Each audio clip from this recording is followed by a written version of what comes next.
And here's Aden eating lunch. He likes my little Amix style onigiri.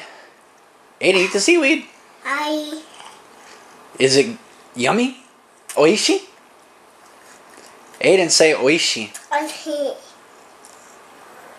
Thank you. Arigato.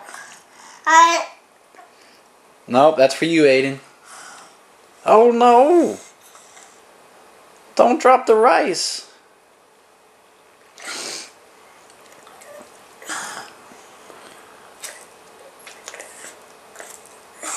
Yeah, he really likes the rice was wrapped in seaweed. It's pretty tasty, I guess, when you're a year and a half old. And Aden absolutely refuses to eat with baby utensils.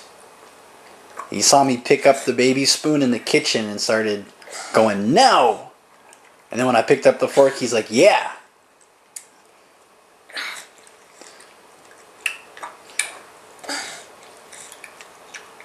Oh, PCO.